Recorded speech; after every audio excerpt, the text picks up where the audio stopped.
FIFA বিশ্বকাপের শেষ 16-র মহাগুরুত্বপূর্ণ ম্যাচে ব্রাজিলকে 2-1 গোলে হারিয়েছে নরওয়ে। ভাইকিংসদের হয়ে জোড়া গোল করেছেন আর্লিং হালান্ড। এতে 34 বছর পর বিশ্বকাপের রাউন্ড অফ 16 থেকেই বিদায় ঘটল 5 বারের বিশ্ব চ্যাম্পিয়নদের। পাশাপাশি সেলেসাওদের ষষ্ঠ বিশ্বকাপ জয়ের স্বপ্ন হিসেবে পরিচিত মিশন হেক্সার আরেকটি বৃহত্ত অভিযান শেষ হলো। রোববার 5 জুলাই দিবাগত রাত 2টায় যুক্তরাষ্ট্রের নিউ জার্সিতে মুখোমুখি হয় দুদল। ম্যাচের শুরু থেকে বল দখলে কিছুটা এগিয়ে থাকে ব্রাজিল। সুযোগও সৃষ্টি হয় তাদের সামনে।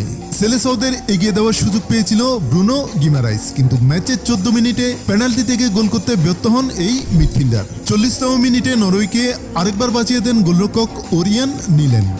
বক্সের মধ্যে ওডেগার্ড বল হারান বিনির কাছে, তবে বিনি দুর্দান্ত শট ঠেকিয়ে দেন নিল্যান্ড। প্রথমার্ধের নির্ধারিত সময়ের কিছু আগে নরওয়ের একটি আক্রমণ ঠেকিয়ে ব্রাজিলকেও রক্ষা করেন সেলেসাও গোলরক্ষক আলিসন বেকার। শেষ পর্যন্ত গোলশূন্য সমতায় বিরতিতে যায় দুদল। বিরতির পর আক্রমণের ধার বাড়ায় উভয় দল, তবে ঠিকঠাক লক্ষ্যভেদ হচ্ছিল না। ম্যাচের 70তম মিনিটে মাঠে নামেন নেইমার জুনিয়র। দ্বিতীয়ার্ধে হাইড্রেশন ব্রেকের ঠিক আগ মুহূর্তে দুটি পরিবর্তন আনেন কার্লো আনচেলত্তি।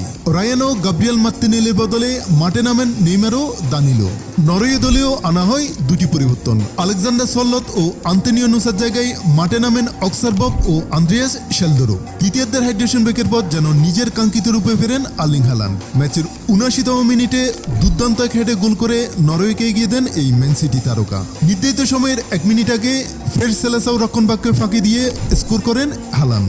ব্রাজিল ম্যাচে ফেরার চেষ্টা করলেও তা প্রতিপক্ষ রক্ষণভাগ বেচতে দেয়। অতিরিক্ত সময়ে ব্রাজিলের পাওয়া পেনাল্টিতে স্কোর করেন নেইমার, যা কেবল পরাজয়ের ব্যবধানেই কমিয়েছে। শেষ পর্যন্ত 2-1 গোলের জয় নিয়ে মাঠ ছাড়ে নরওয়ে। শেষ আটে তারা মুখোমুখি হবে ইংল্যান্ডের বিপক্ষে। আগামী শনিবার 11 জুলাই দিবাগত রাত 3টায় অনুষ্ঠিত হবে এই ম্যাচটি।